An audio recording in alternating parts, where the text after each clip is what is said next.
Welcome to the Salmon Runs YouTube. Enjoy the video. In this video, I will explain how to program a Jeep Renegade key fob. Unlike some other vehicles, Jeep Renegade key fobs generally cannot be self-programmed by the owner. This means you'll almost always need professional assistance. Whether you have one key, two keys, or no keys at all, the process usually involves specialized equipment. Let's dive into why this is the case and what your options are. Many modern vehicles, including the Jeep Renegade, are designed without onboard self-programming features for their key fobs. This is primarily a security measure to prevent unauthorized duplication. To program a new key fob, a professional will connect specialized computer equipment to your vehicle's OBD or DLC port.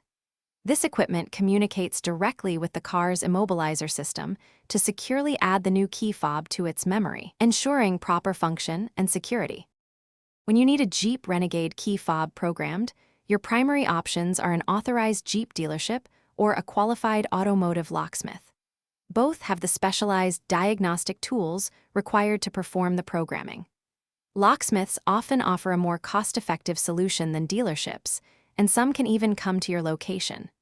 Remember to bring all your existing key fobs with you, even if they are working, as they may need to be synchronized with the new one. The cost of replacing and programming a Jeep Renegade key fob can vary. A new key fob itself might cost around $200 or more, with programming labor adding another $100 to $200. Some owners report total costs up to $700, especially at dealerships. Purchasing a refurbished key fob can sometimes save you money on the part itself.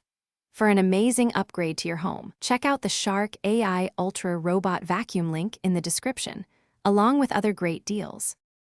Thanks for watching. Consider subscribing if we helped you.